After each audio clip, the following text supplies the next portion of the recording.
Assalamualaikum warahmatullahi wabarakatuh. Bismillahirrahmanirrahim. Ashhadu an la ilaha illallah wa ashhadu anna Muhammadur Rasulullah. Allahumma salli ala sayyidina Muhammad وعلى آل سيدنا محمد رب اشرح لي صدري ويسر لي أمري واحلل عقدة من لساني يفقهوا قولي آمين. Bismillahirrahmanirrahim. Salam santunku buat para sahabat tercinta dimanapun kalian berada. Semoga kita semua selalu di dalam lindungan Allah Subhanahu wa ta'ala. Amin ya rabbal alamin. Sebelum kita mulai kajian di pagi yang indah ini, marilah tetap memohon kepada Allah agar kita selalu dihindarkan dari balak-balaknya hati, dari zalim-zalimnya hati, dari jahil-jahilnya hati, dari persekutuan-persekutuan hati terhadap Allah Subhanahu wa ta'ala. Allahumma salli ala sayyidina Muhammad wa asghi lil zalimin bil zalimin. Allahumma salli ala sayyidina Muhammad wa asghi lil zalimin bil zalimin wa akhrijna min bainihim salimin wa ala alihi wa sahbihi ajma'in. Alhamdulillahi rabbil alamin.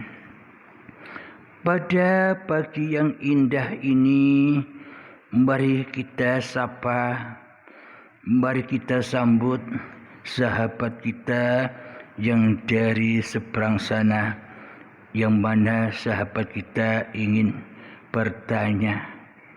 Mari kita dengarkan bersama-sama. Assalamualaikum warahmatullahi wabarakatuh. Buat Ustaz Abdul Kalim dan sahabat-sahabat yang menjalani ilmu ketuhanan ini. Saya Adnan daripada Kuala Lumpur.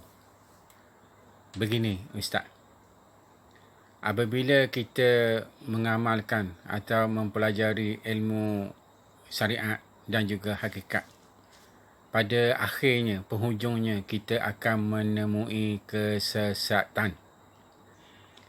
Jadi, mohon kepada Ustaz untuk menjelaskan, menerangkan jalan keluar daripada perkara ini. Sekian, terima kasih. Wabillahi taufiq wal hidayah. Wassalamualaikum warahmatullahi wabarakatuh. Alhamdulillahi rabbil alamin. Pada inti pertanyaannya, bila kita hanya bersyariat saja tanpa berhakikat, itu zalim, itu sesat, itu batil. Dan bila kita berlaku hakikat saja tanpa syariat pun sama, juga sesat. batil di sisi Allah. Alhamdulillahirabbil alamin. Bagaimanakah caranya kita menyambung, menyinkronkan antara syariat dan hakikatnya agar berjalan seiring bersama, ibaratkan hidup dan badan. Badan adalah syariatnya, hidup adalah hakikatnya. Karena tanpa hidup, badan pun takkan pernah bisa bersyariat. Alhamdulillahirabbil alamin. Mayoritas pemahaman kita tentang babagan syariat selama ini hanyalah perilaku-perilaku di dalam menjalankan syariat-syariat agama. Contoh syariat sholat, contoh syariat ibadah, dan syariat-syariat yang lain. Pada pandangan kita selama ini syariat itu hanya disandarkan pada laku-laku ibadah-ibadah yang kita kerjakan setiap hari saja. Itulah yang dinamakan syariat. Akan tetapi luaskanlah pandangan kita tentang syariat itu. Apabila di sisi Allah itu syariat amat sangatlah luas. Jadi syariat di sisi Allah itu sejak bangun tidurnya badan hingga sampai tidurnya kembali badan ini, inilah yang dimaknai, yang disebut syariat. Yakni seluruh perjalanan, seluruh pergerakan-pergerakan tubuh kita inilah yang disebut syariat. Bangun tidurnya badan syariat, berdirinya badan syariat, berjalannya badan ke kamar mandi syariat, ketika kita saat mandi syariat, ketika kita berpakaian syariat, ketika kita menjalankan sholat 5 waktu syariat, ketika kita mengaji Al-Quran syariat, ketika kita bersolawatan syariat, ketika kita berzikiran syariat, ketika kita berdoa syariat, ketika kita memasak di dapur syariat, ketika kita sarapan, makan dan minum syariat, ketika kita bekerja dari rumah naik kereta menuju ke kantor juga syariat, ketika kita sudah bekerja di dalam kantor syariat. Seluruhnya apapun pergerakan badan, seluruhnya apapun aktivitas-aktivitasnya badan, di sisi Allah itulah yang disebut syariat. Semuanya tergelar, gelarnya badaniyah ini, zahiriyah inilah yang disebut syariat. Kemudian hakikat. Menurut pandangan umum, hakikat itu ya ilmu hakikat, ilmu ketuhanan. Maka dari itu selama ini banyak ketidaksinkronan, kepada mayoritas saudara-saudara kita yang kita cintai di luar sana, karena di dalam hatinya membedakan antara ilmu syariat dan ilmu hakikat. Ilmu hakikat adalah ilmu babakan hati, ilmu babakan kembalinya hati kepada hakikat dari syariat itu sendiri. Akan tetapi karena hakikat selama ini kita anggap sebagai ilmu yang beda dengan ilmu syariat, maka inilah yang memisahkan kita selama ini antara syariat dan hakikat. Kita berfokus mengenal Allah, mengenal Tuhan di dalam kita mempelajari babakan hakikat. Jadi awalnya bersyariat, terus hijrah, pindah kepada hakikat. Dikarenakan selama ini syariatnya ompong. Dikarenakan selama ini syariatnya roboh. Dikarenakan selama ini syariatnya mabuk. Mabuk dunia. Mari kita hayati, mari kita simak hati kita masing-masing selama ini. Ketika kita bersyariat, saat bangunnya dari tidur, kemudian duduk,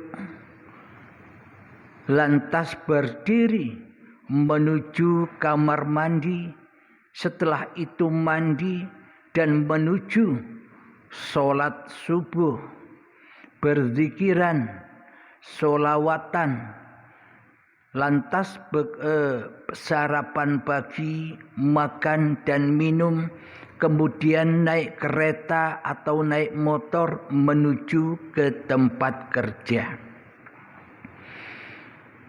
Kenapa dikatakan selama ini syariat kita syariat yang ompong, syariat yang roboh, syariat yang mabuk? Karena di dalam kegiatan dan aktivitas syariat yang selama ini kita jalani jauh dari Allah, tidak sambung kepada Allah, tidak rojiun kepada Allah, yakni syariat-syariat yang kita lakukan selama ini terputus dari rahmatnya Allah. Maknanya apa? Ketika kita bersyariat yang kita sebutkan tadi, di dalam hati kita yang wujud hanyalah diri manusia kita sendiri sebagai pelaku peran utama di dalam aktivitas-aktivitas keseharian kita. Kenapa kok dikatakan terputus dari rahmatnya Allah di dalam kita bersyariat selama ini? Karena di dalam hati kita selama ini yang jadi Tuhan bukan Allah. Yang mentuhani kita atas seluruh syariat atau kegiatan bahkan aktivitas kita sehari-hari selama ini bukan Allah. Itulah terputusnya rahmat Allah dari hati kita. Karena selama ini kita merasa menjadi Tuhannya diri kita sendiri yang berkuasa atas segala aktivitas-aktivitas yang kita lakukan selama ini. Inilah bukti nyatanya bahwa kita belum bisa roji'unkan semua aktivitas kita, belum kita roji'unkan seluruh syariat-syariat yang kita kerjakan selama ini. Inilah tanda bahwa seluruh apa yang kita lakukan, meskipun di dalamnya kita sholat, meskipun di dalamnya kita beribadah, meskipun di dalamnya kita hobi baca Al-Quran, meskipun di dalamnya kita hobi berzikiran, meskipun di dalamnya kita hobi selalu berzikir kepada Allah dan sebagainya. Akan tetapi ending kembali roji'unnya hati kita selama ini hanya kepada hawa nafsu kitalah yang merasa berkuasa atas segala apapun yang kita perbuat. Maka dari itu inilah yang disebut syariat yang tersesat tanpa hakikat. Karena hati kita tidak pulang menuju kepada Allah di dalam seluruh aktivitas syariat yang kita kerjakan selama ini.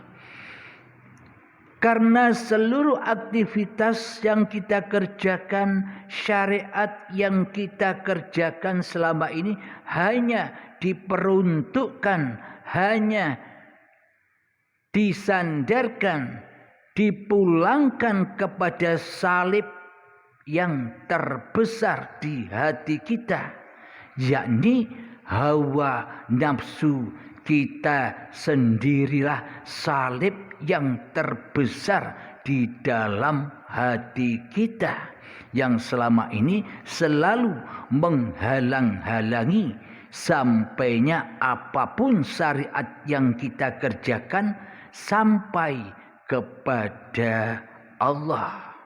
Roji'un kepada Allah, kembali kepada Allah Subhanahu wa ta'ala. Karena terhalang oleh salib-salib, hawa nafsu kitalah yang merasa berkuasa.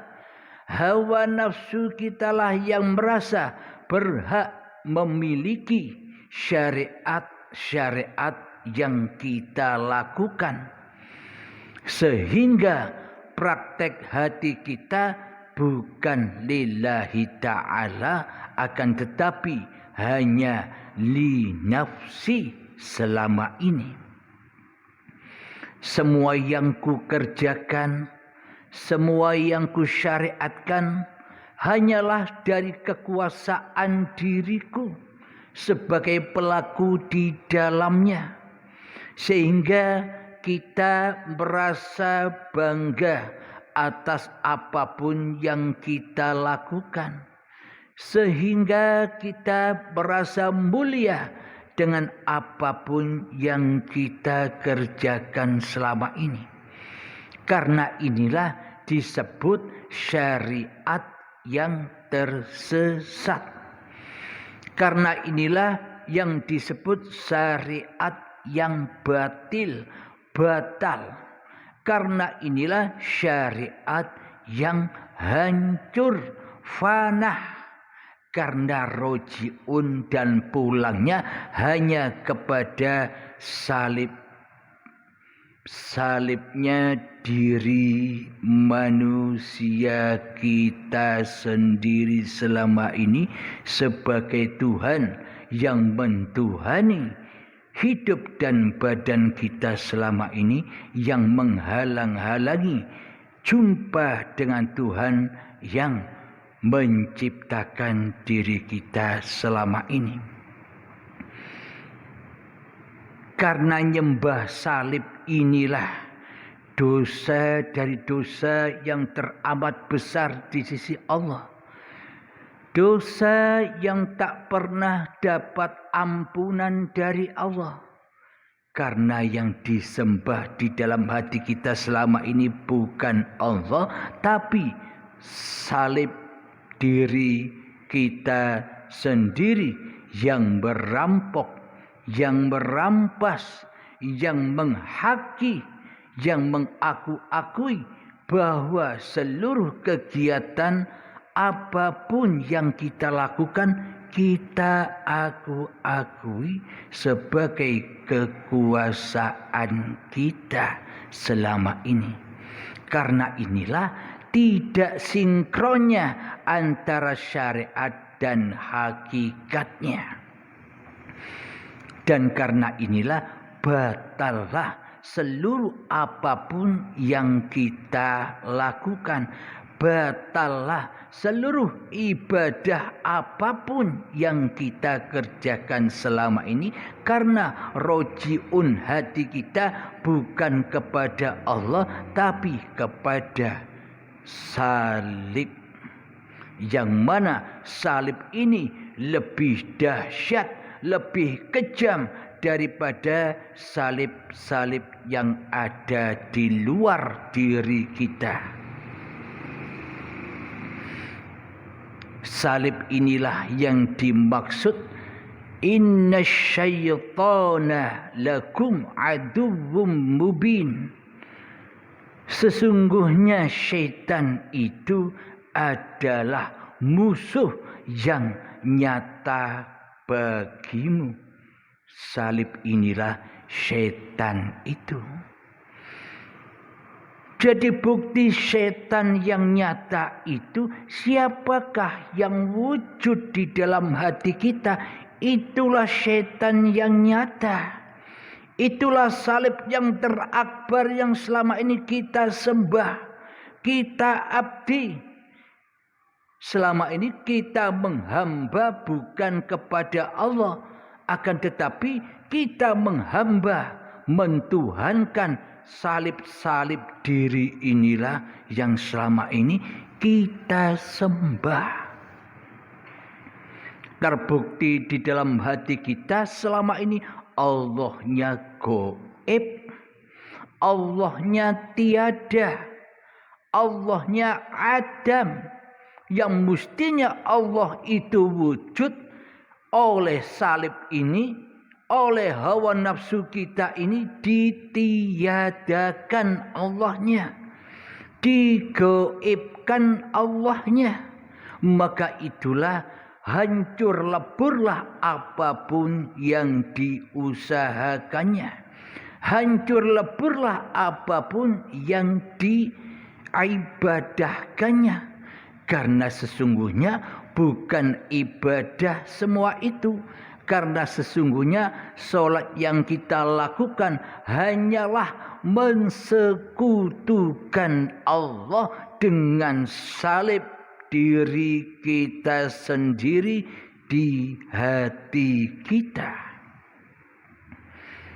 Jadi selamanya kita takkan pernah bisa mengabdi dan menyembah kepada Allah yang menciptakan diri manusia kita, akan tetapi kita selama ini hanya menyembah salib diri kita sendiri selama ini. Karena inilah ketidaksinkronan antara syariat dan hakikatnya. Kenapa kok tidak sinkron? Karena syariat nyembah salib. Salib dirinya sendiri. Maka dari itu agar sempurna segala syariat-syariat yang kita kerjakan selama ini, maka patahkanlah salib-salib yang ada di hati kita. Hancurkanlah kerajaan-kerajaan iblis dan setan di hati kita yang selama ini menyesatkan diri kita menghadap Allah Subhanahu wa taala, karena di dalam hati kita selama ini kita selalu dibisikkan, kita selalu dibimbing, kita selalu digurui, kita selalu dimursidi oleh iblis dan setan, sehingga iblis dan setan menyuruh kita, menyesatkan kita untuk menyembah salib ini ketimbang menyembah siapa yang menciptakan salib ini. Alhamdulillahirabbil alamin. Semoga hati kita tercerahkan atas kesalahan-kesalahan kita selama ini, atas kedoliman-kedoliman hati kita selama ini, selama kita menyembah salib di hati kita dengan tanda bukti bahwa Allah gaib atas diri kita. Itulah kita selama ini nyembah salib di dalam hati kita, yakni salib hawa nafsu kita sendiri.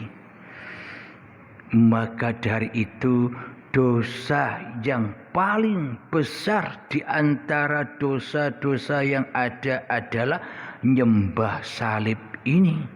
Inilah dosa yang tak pernah diampuni oleh Allah Subhanahu wa taala, karena di dalam hati kita selalu menggaibkan Allah, selalu mentiadakan Allah, selalu tidak mengkuasakan Allah atas diri kita. Karena selama ini kita tidak mentuhankan Allah, kita tidak menyembah dan mengabdi kepada Allah, kita tidak pulang kampung kepada inna lillahi darikulah wa inna ilaihi raji'un, dan kepadakulah ku kembalikan semua apapun yang ku ciptakan. Alhamdulillahirabbil alamin. Lalu sampai kapan kita harus begini? Inilah yang dimaksud syariat yang sesat, syariat yang hancur. Ibadah sholat dan ibadah yang diperbuatnya selama ini hanyalah dihancurkan sendiri di hatinya, tidak dipersembahkan kepada Allah. Lalu bagaimana mungkin ibadah sholat dan ibadah yang kita lakukan? Lalu bagaimana mungkin syariat-syariat yang kita aktivitaskan ini selama ini bisa kembali kepada Allah, bisa rojiun kepada Allah, dan tidak menyembah salib lagi? Sementara kita tidak kenal Allah, sementara Allah masih gaib di hati kita. Bagaimana mungkin kita bisa beribadah dan sholat tanpa kita berjumpa dengan Allah, tanpa kita as-sholatu mi'rajul mu'minin, tanpa kita mukmin kepada Allah, tanpa kita beriman kepada hanya Allah. Ya takkan mungkin sampailah apapun yang kita perbuat dan apapun yang kita amalkan selama ini, karena semua percuma, karena disandarkan, karena untuk persembahan-persembahan kepada salib-salib saja, hancur lebur di dalam salib dirinya sendiri. Karena inilah kenapa syariat, bila syariat saja sesat tanpa hakikat, karena syariatnya tersesat jauh ke lembah neraka. kumpul dengan iblis dan setan di dalamnya. Karena di dalamnya tidak menyembah Allah, melainkan menyembah salib-salib di hati, yang mana di situ kumpul dengan iblis dan setan yang berbahan bakarkan badan-badan manusia dan hati yang keras melebihi kerasnya batu. Inilah tanda bukti bahwa kita selama ini tinggal di neraka jahanamnya Allah karena tiada iman di dalam hati kita kepada Allah, karena goibnya Allah atas diri kita selama ini, sehingga kita masuk di dalam an-nar. Terbukti di dalam an-nar itu kita banyak ketakutan demi ketakutan, kesengsaraan demi kesengsaraan, kekhawatiran demi kekhawatiran, takut mati, takut bangkrut usahanya, takut tidak makan, takut masuk neraka, takut tidak dihormati orang, takut jatuh kemuliaannya, kehormatannya, kebanggaannya. Itulah lembah neraka. Itulah lembah dosa. Ketika salib ini masih berdiri kokoh di dalam hati kita, itulah dosa. Jadi dosa itu tidak goib, tapi dosa itu sudah nyata di dalam hati kita, yakni hawa nafsu kita. Inilah dosa itu. Hawa nafsu kita inilah musuh-musuhmu yang nyata, yang mana selama ini selalu mentiadakan Allah Subhanahu wa ta'ala. Maka dari itu diturunkanlah Kanjeng Nabi Muhammad, innama bu'istu liutammima makarimal akhlak. Tidak diutus aku kecuali untuk menyempurnakan akhlak-akhlak hati manusia, agar hati manusia bisa kembali kepada Tuhannya.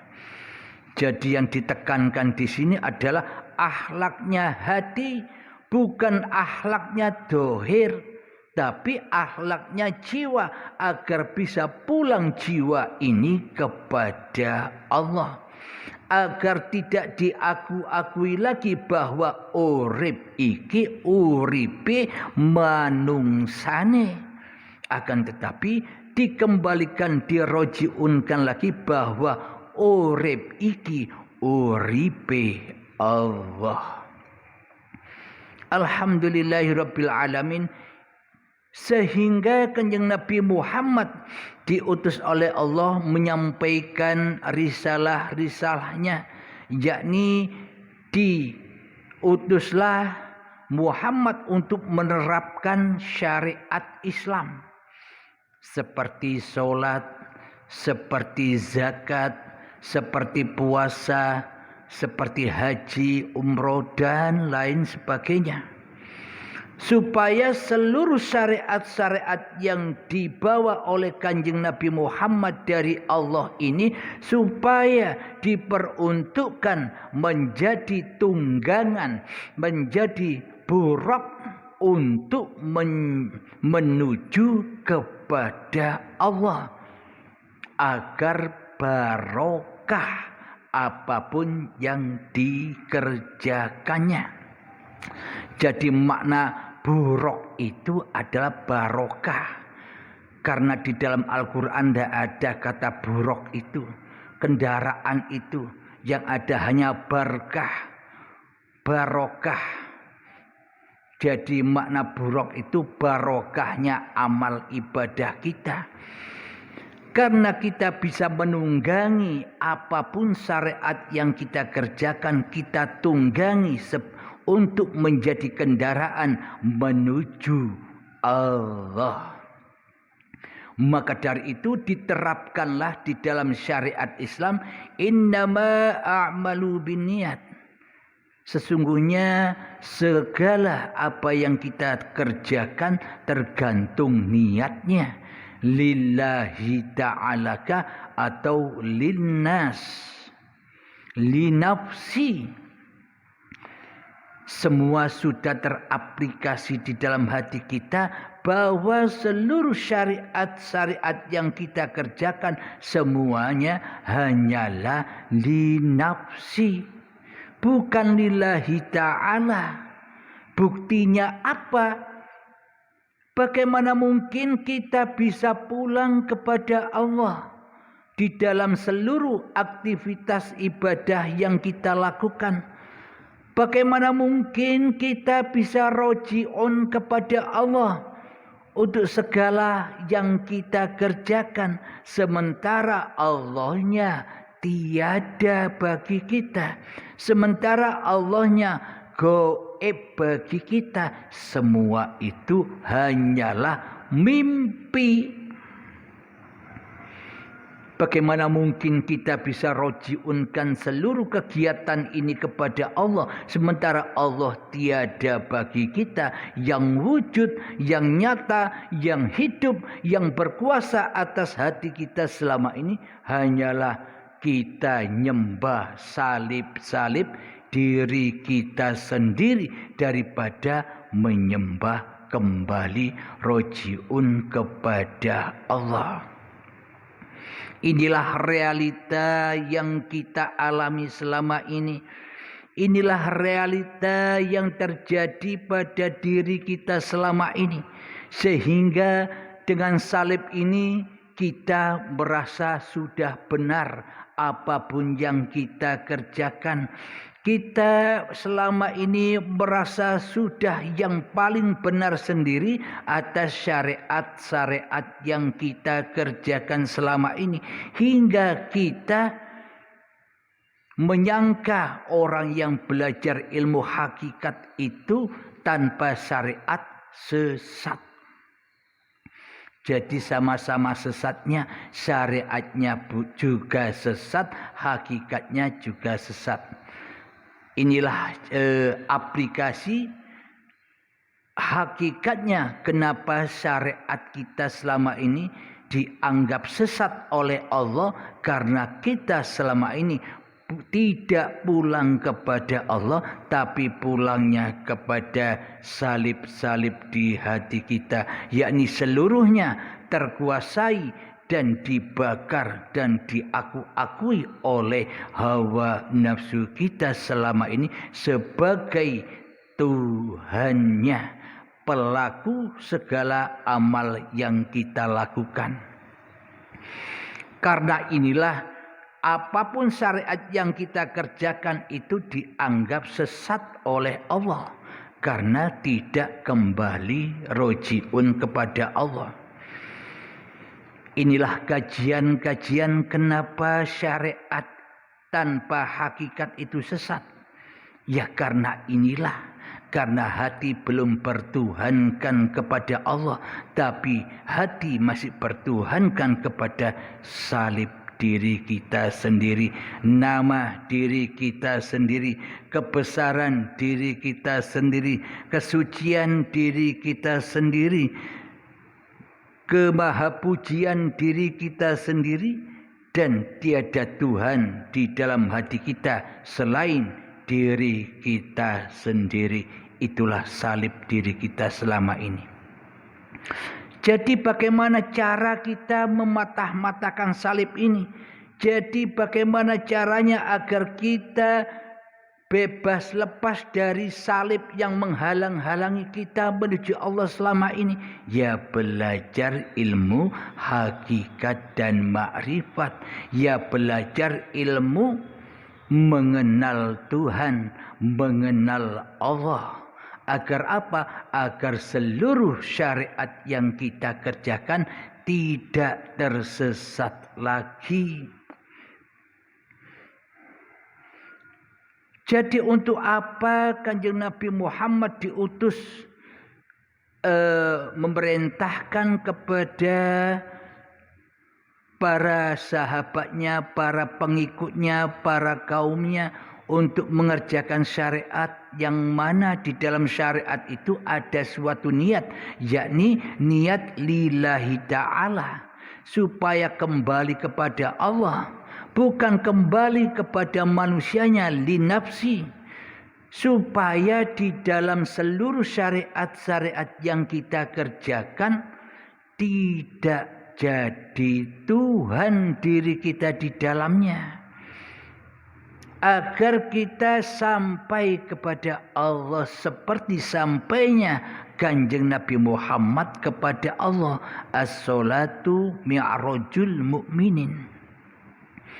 Maka dari itulah tegakkan niat kita supaya lillahi ta'ala. Akan tetapi tanpa ilmu hakikat dan ma'rifat, selamanya kita takkan pernah bisa lillahi ta'ala. Bagaimana mungkin hati kita, aplikasi di dalam hati kita bisa lillahi ta'ala, sementara kita masih lebih wujud di dalam hati kita ketimbang wujudnya Allah.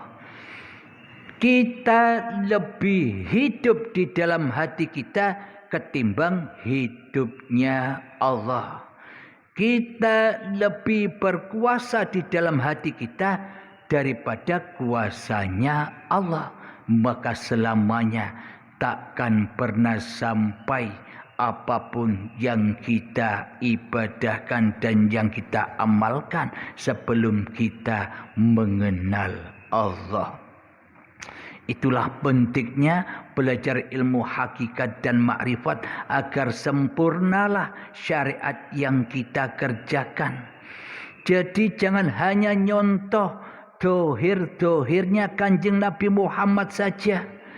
Jadi jangan mencontoh perilaku dohiriah Kanjeng Nabi Muhammad saja.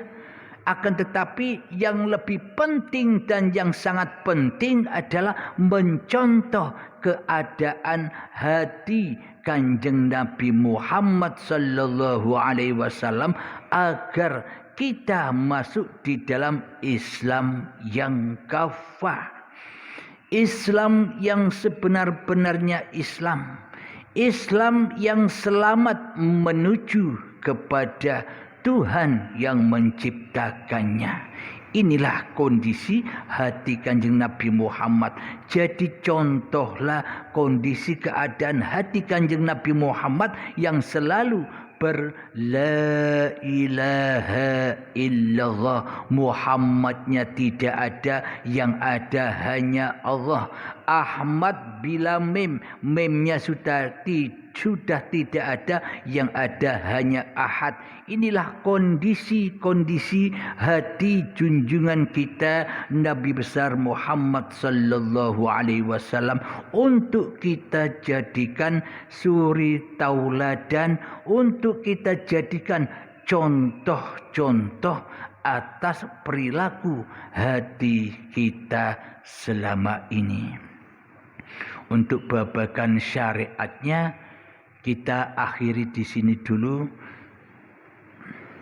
Sekarang kita membahas tentang hakikatnya. Kenapa dikatakan bila hakikat saja tanpa syariat pun juga batil? Jika kita melakukan hakikat saja juga bohong. Jika kita melakukan hakikat saja tanpa syariat, itu adalah kesesatan. Karena apa?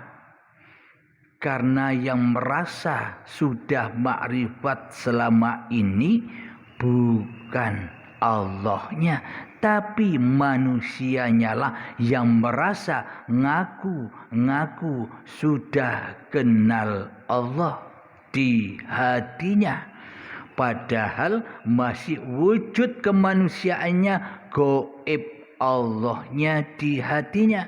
Inilah Makrifat yang hanya pengakuan-pengakuan hawa nafsunya yang merasa sudah bermakrifat. Inilah yang dimaksud makrifat yang tersesat. Jadi seolah-olah orang yang sudah bermakrifat ini sudah tak mau lagi mengerjakan syariat. Orang yang merasa sudah kenal Allah ini sudah tak mau lagi sholat. Orang yang sudah mengenal Allah ini sudah tak mau lagi beribadah seperti sahabat-sahabat yang duduk di syariat. Kenapa? Karena dirinya sudah merasa kenal Allah. Dirinya sudah merasa bermakrifat kepada Allah sehingga tidak butuh lagi sholat dan ibadah secara syariatnya. Ibadahnya hanya di dalam hatinya selalu mengingat Allah. Yang mengingat Allah, yang mengingat nama Allah masih manusianya. Ya sama juga bohong. Inilah yang dimaksud hakikat yang tersesat, hakikat yang batil, hakikat yang masih diaku-akui oleh hawa nafsunya yang merasa sudah bermakrifat, yang sudah berhakikat. Karena hakikatnya hakikat yang roboh, karena hakikatnya hakikat yang batil, karena hakikat yang selama ini kita akui sebagai hakikat diri manusia kita ya jauh dari ma'rifatullah. Karena inilah kebanyakan mayoritas manusia yang sudah merasa sampai kepada Allah yang meninggalkan syariat-syariat agamanya, apapun agamanya. Bila orang Islam sudah tak melakukan sholat lagi, sudah jauh dari masjid, sudah jauh dari musola, sudah jauh dari ibadah-ibadah, sudah jauh dari sholat, sudah jauh dari zakat, sudah jauh dari puasa, sudah jauh dari umroh dan haji, sudah jauh dari sholawatan, sudah jauh dari zikiran, sudah jauh dari apa-apa yang dikerjakan di dalam syariatnya selama ini. Karena hatinya sudah merasa dirinya lah yang paling ma'rifat kepada Tuhannya. Jadi bila masih ada merasa bahwa diri kita sudah berhakikat dan bermakrifat kepada Allah, ini sama saja dengan orang-orang yang melakukan syariat saja. Tak ada bedanya, sama-sama sesatnya, sama-sama batilnya, karena masih ada salib-salib di hatinya. Yang merasa sudah makrifat, yang sudah merasa kenal Allah, berarti hawa nafsunya yang menyesatkan di hati kita selama ini.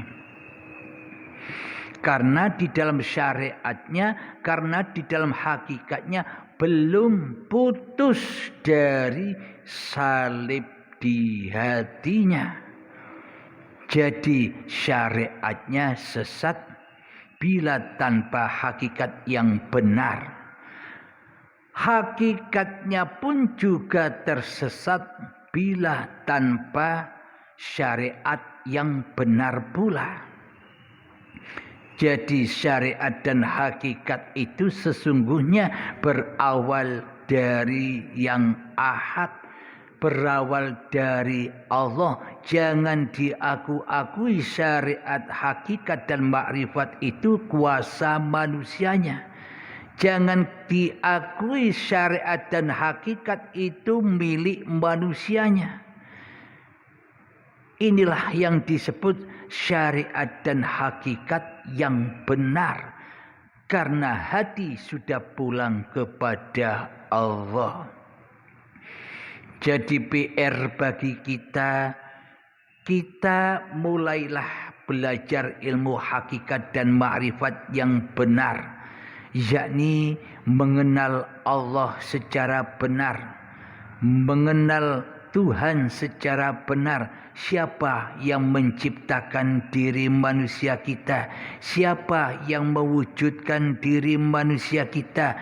Hidupnya siapa yang menghidupi cikal bakal badan manusia kita ini? Uripnya siapa? Urip yang menghidupkan, urip yang ngauripi terciptanya cikal bakalnya badan yang dari tanah ini hingga saat menjadi seperti ini. Semua karena uripe Allah. Tanpa uripe Allah, syariat, torekoh, hakikat dan makrifat takkan pernah ada. Jadi pusat-pusarnya dulur papat limo bancer syariat, toreko, hakikat dan makrifat itu senternya atau bancernya kembalinya kepada uripe Allah, bukan kembali kepada salib. Maka PR kita, bila Allah di dalam hati kita masih goib, berarti salib-salib ini masih teguh berdiri tegak di dalam hati kita. PR kita hanyalah untuk merontokkan kekuasaan salib-salib di hati kita dengan mendatangkan Isa dan Al-Mahdi agar terpatah-patahkan salib-salib di hati kita. Apa maknanya mendatangkan Isa dan Al-Mahdi? Yakni belajar, mulai saat ini belajar mendalami ilmu ketuhanan, ilmu hakikat dan makrifat yang sebenar-benarnya. Jangan belajar ilmu hakikat dan makrifat yang bodong, yang hanya seolah-olah saja.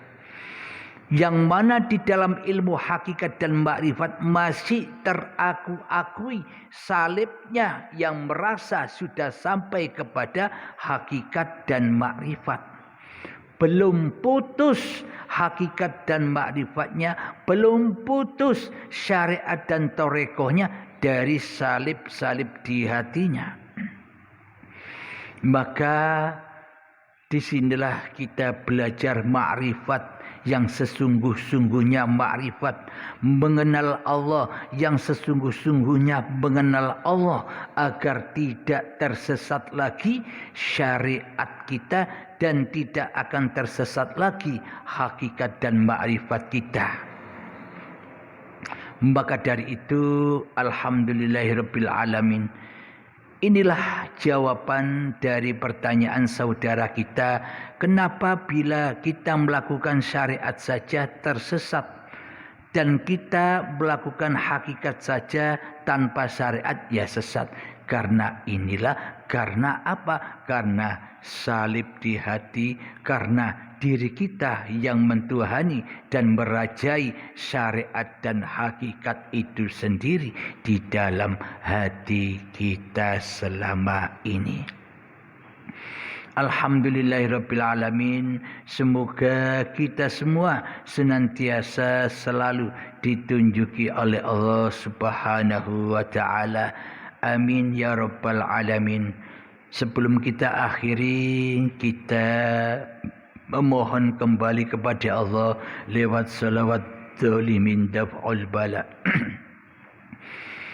Allahumma salli ala sayyidina Muhammad wa ashghilil zalimin bil zalimin.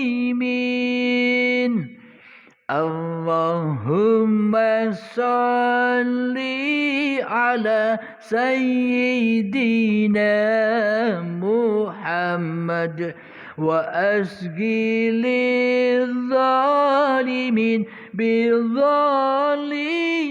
بالظالمين وأخرجنا من بينهم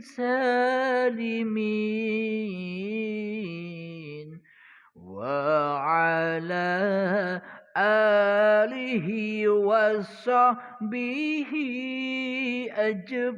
أجمعين الحمد لله رب العالمين اللهم صل على سيدنا محمد وعلى آل سيدنا محمد اللهم يا قاضي الحاجات اللهم يا مجيب الدعوات اللهم يا رافع الدرجات اللهم يا محل المشكلات اللهم يا شافي الأمراض اللهم يا كافي المهمات اللهم يا دافع البليات اللهم اختم لنا بالإيمان اللهم اختم لنا بالإسلام بجاه سيد المرسلين ربنا آتنا في الدنيا حسنة وفي الآخرة حسنة وقنا عذاب النار وصلى الله على سيدنا محمد وعلى آله وصحبه وسلم والحمد لله رب العالمين آخر كلام